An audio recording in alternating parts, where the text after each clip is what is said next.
morning students, myself Deepagar, your science teacher. Today I will teach you chapter 3 fiber to fabric. आप सभी जानते हैं हम daily wearing जो करते हैं, जो भी हम पोशाक पहनते हैं वो किसी न किसी फाइबर से बने होते हैं। फैब्रिक जो हमारी पोशाक है, वस्त्र हैं, और फाइबर क्या है, जो रेशा है, तंतु कहते हैं जिसको। तो फाइबर टू फैब्रिक, तंतु से वस्त्र कैसे बन जाता है, आज हम इस चैप्टर के माध्यम से सीखेंगे। Paheli and Boojho won the first prize in a science quiz competition held at their school. They were very excited and dedicated to use the prize money to buy clothes for their parents. पहेली और बूझो अपने school में आयोजित की गई एक विज्ञान कंपटीशन में पुरस्कार जीता। उन्होंने फर्स्ट प्राइज, जिसमें वे बहुत खुश हुए और उन्हें जो प्राप्त पुरस्कार राशि थी वे अपने पेरेंट्स के साथ वस्त्र खरीदने के लिए चलते हैं। When they saw a large variety of cloth material, they got confused. जब वो देखते हैं कि यहाँ तो वैरायटी बहुत है, अलग अलग टाइप के वस्त्र हैं, तो कंफ्यूज हो जाते हैं। The shopkeeper explained that some clothes are fabric, were cotton and some are synthetic. और वो सोच में पड़ जाते हैं। जो शॉपकीपर होता है, जो दुकानदार होता है, वो उन्हें कुछ कपड़े दिखाता है जो सूती होते हैं, कुछ कृत्रिम कपड़े दिखाता है, वहीं कुछ ऊनी कपड़े भी दिखाता है, वहाँ कुछ ऊनी शॉल भी दिखाता है। तो दुकान में बहुत सारी चीज़ें होती हैं। He had also woolen mufflers and shawls. There are many silk sarees as well. Paheli और Bujo felt and very excited. They touched and they felt these different fabrics. Finally, they bought a woolen muffler and cotton saree. देखिए, जब वहाँ वो shopkeeper के पास जाते हैं, उन्हें shopkeeper different type के फैब्रिक शो करता है। तो क्या करते हैं, उन्हें इन विभिन्न कपड़ों को स्पर्श करके देखा, टच करके देखा, तो उनके बारे में उन्होंने जानकारी ली। अंत में उन्होंने एक ऊनी मफलर और एक कॉटन साड़ी, ऊनी मफलर और कॉटन साड़ी खरीदे। After their visit to the cloth shop, Paheli and Bujo began to notice various fabrics in their surrounding. They found that bed sheets, blanket, कपड़े की दुकान पर भ्रमण करने के पश्चात पहेली और बूजो ने अपने आसपास में विभिन्न प्रकार के वस्त्रों को ध्यान से देखना शुरू किया। उन्होंने देखा कि बेडशीट जो बिस्तर पर बिछने वाली हमारी चादर होती है, ब्लैंकेट होते हैं जो कंबल होते हैं, कर्टेन जो हमारे पर्दे होते हैं, table cloth, towels and dusters were made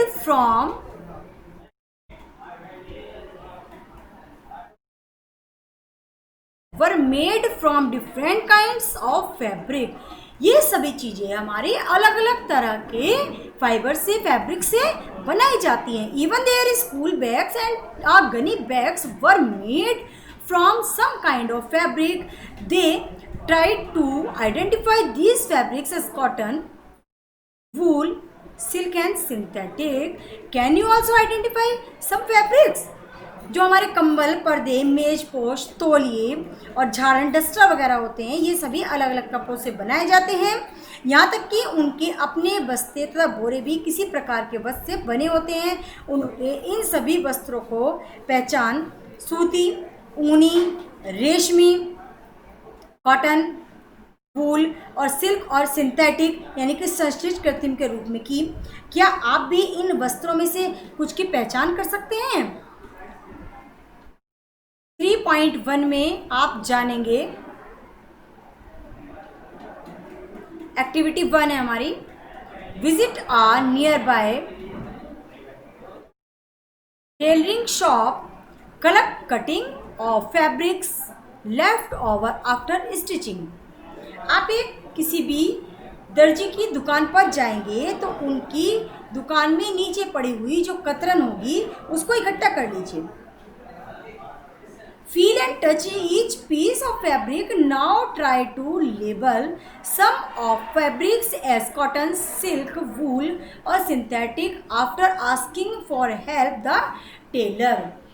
तो आप जब एक टेलर की शॉप पर जाएंगे तो वहाँ आप क्या देखेंगे कि आप ये जानने की कोशिश करेंगे कि किसी कपड़े का अवलोकन करने के लिए कि ये टुकड़ा प्रतीत होता है लेकिन ये है किस टाइप का। तो आप उससे पूछकर कुछ कपड़ों पर सूती, रेशमी या ऊनी सशिष्ट के लेबल लगाने का कोशिश करें। एक्टिविटी 2 आती है हमारी। Select a piece of cotton fabric you labelled in activity 1। Now try to find a loose thread of yarn at one of the edge and pull it out. आप देखते होंगे, फिगर देखेंगे आगे 3.3 में। If no loose yarn are visible, you can gently pull one out with a pin or a needle। तो आप इसमें क्या पाएंगे, सूती कपड़े का वही कपड़ा चुनिएगा जिस पर आपने क्रियाकलाप 1 में लेबल लगाया था। इसके एक सिरे पर कोई ढीला धागा या तागा ढूंढने का प्रयास कीजिए और इसे बाहर की तरफ खींचिएगा जैसा आप देख रहे हैं 3.3 में। यदि कोई ढीला तागा दिखाई नहीं दे तो आप एक निडल की सहायता से भी इसको निकाल करके और इसे बाहर खींच सकते हैं। तो आप क्या पाएंगे, आप देखेंगे तागों को एक साथ व्यवस्थित करने पर वस्त्र बनता है। यानी कि वस्त्र बनाने के लिए एक एक धागे को संयंत्र किया जाता है। ये धागे किससे बनते हैं इसकी जानकारी आज हम देखेंगे। एक्टिविटी 3.2 फाइबर यानी कि रेशा, तंतु, धागा। Take a yarn from a piece of cotton fabric, place this piece of yarn on the table. Now press one end of the yarn with your thumb. Scratch the other end of the yarn along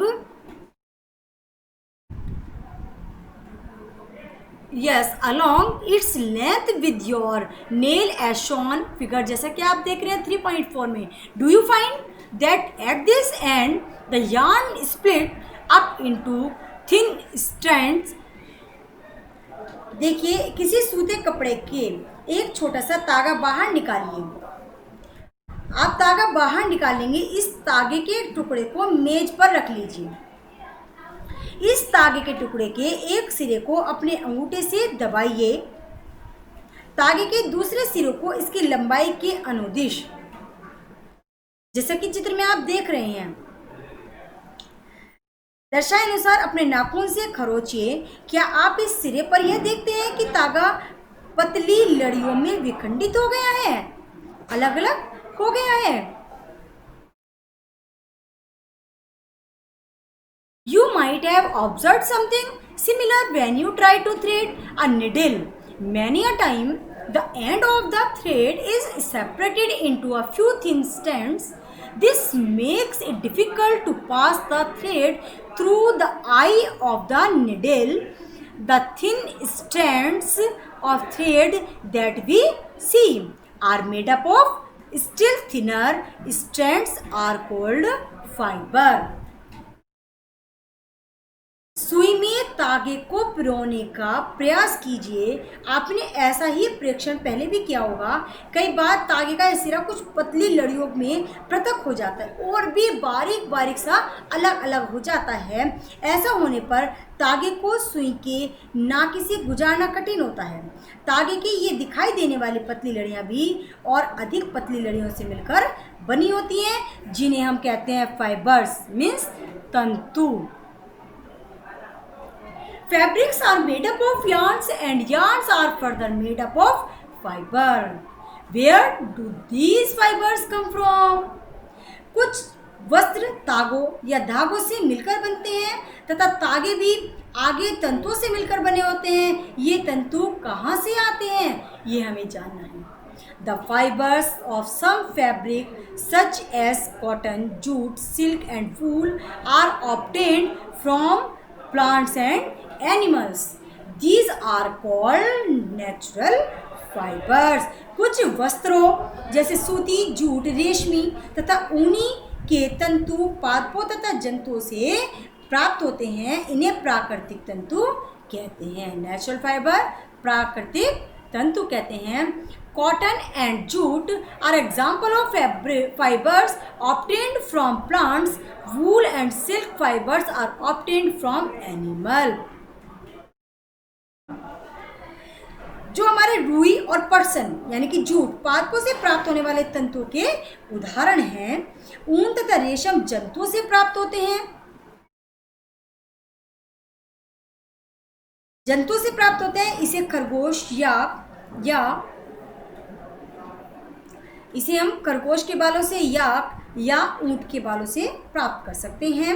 रेशमी तंतु रेशम कीट cocoon से खींचा जाता है। Silk fibre is drawn from the cocoon of silk worm. तो रेशम का जो धागा होता है वो कोकून से प्राप्त किया जाता है.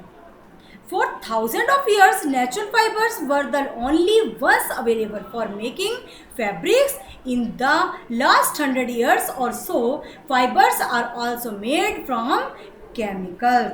हजारों वर्षों तक वस्त्र निर्माण के लिए केवल प्राकृतिक तंतुओं का ही उपयोग किया होता था। पिछले लगभग 100 वर्षों से ऐसे रासायनिक पदार्थों जिनका स्रोत पादप अथवा जंतु नहीं है से तंतुओं का निर्माण किया जा रहा है। इन्हें संश्लिष्ट तंतु कहते हैं। जिन्हें हम क्या कहते हैं? संश्लिष्ट तंतु।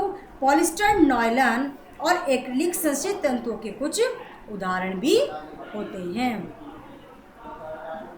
संश्लिष्ट तंतु हमारे सिंथेटिक फाइबर कहते हैं। पॉलिस्टर और नायलॉन और एक्रिलिक इसके नए उदाहरण होते हैं।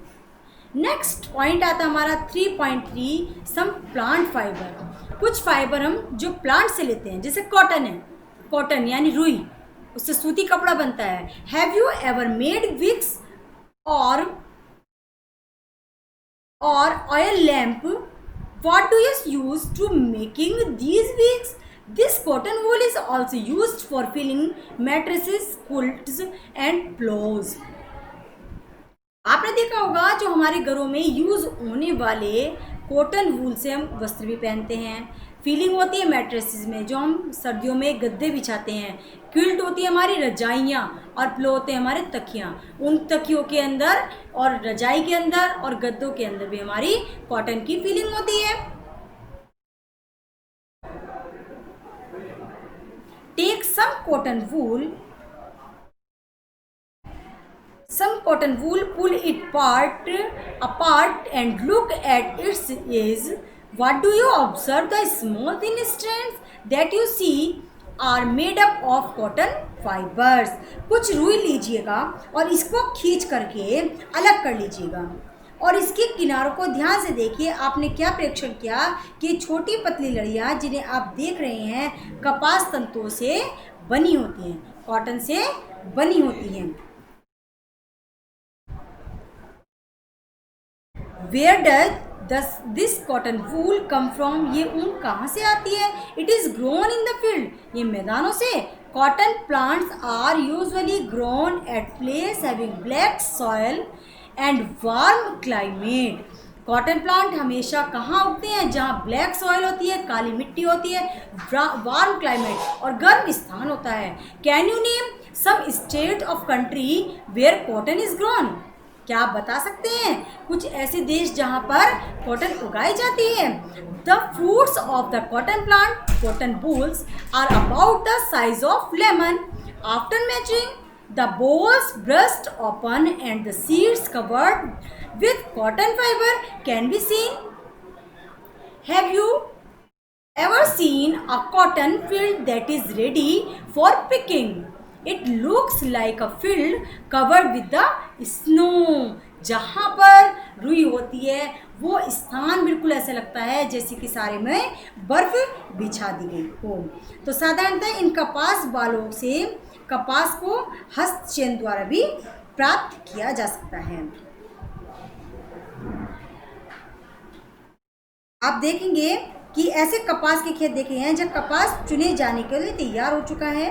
आप अपनी इस पिक्चर में फिगर 3.6 में देख सकते हैं, ये फील्ड तैयार किया गया है जिसमें सारे कॉटन प्लांट लगे हैं जो दिखने में ऐसे लग रहे हैं जैसे कि बर्फ जम करके यहाँ पर रुक गई हो। From these bolls cotton is usually picked by hand. इन कॉटन बॉल्स को हाथों द्वारा उठाया जाता है। Fibres are then separated from the seeds by combing. This process is called ginning.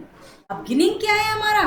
कपास को ओटना, पादपों से कपास को अलग करना हमारा कहलाता है ginning. Ginning was traditional done by hand. जैसा कि आप फिगर 3.7 में देख सकते हैं किस तरह से कॉटन को गिनिंग किया गया है। Ginning was traditional done by hand. These days machines are also used for ginning. लेकिन आज के समय में गिनिंग करने के लिए बहुत सारी मशीनों का यूज़ किया जा रहा है। नेक्स्ट पॉइंट आता है हमारा, बहुत इंपॉर्टेंट पॉइंट है jute. Jute fibre is obtained from the stem the jute plant. Figure 3.8 में आप जूट का प्लांट देख सकते हैं। It is cultivated during the rainy season. In India jute is mainly grown in West Bengal, Bihar and Assam. Jute जिसको हम कह देते हैं हिंदी में पटसन भी कह देते हैं। पटसन तंतु को हम पटसन पादप से, पटसन पौधे से ही प्राप्त कर सकते हैं। भारत में इसकी खेती रेनी सीजन में यानी वर्षा ऋतु में की जाती है। सामान्यतः पटसन पादप को पुष्पन अवस्था में काटते हैं। The jute plant is normally harvested when it is the flooring stage. The stem of the harvested plants are immersed in water for a few days. The stems root and fibers are separated by hand. देखिए फसल कटाई के पश्चात पादपों के तनों को कुछ दिनों तक जल में डुबा करके रखते हैं। ऐसा करने पर तने गल जाते हैं और उन्हें पटसन तंतुओं के साथ हाथों द्वारा अलग किया जाता है। वस्त्र बनाने से पहले आज के चैप्टर में हम इतना ही स्टडी करेंगे। आज का पीरियड यहीं ओवर होता है। नेक्स्ट पीरियड में आगे का चैप्टर करेंगे। आई होप जितना आपको कराया गया है सभी को अच्छे से समझ आया होगा। फिर भी आपको अपनी बुक से चैप्टर को रीड अच्छे से करना है, वीडियो को केयरफुली लिसन करना है। Thank you everyone.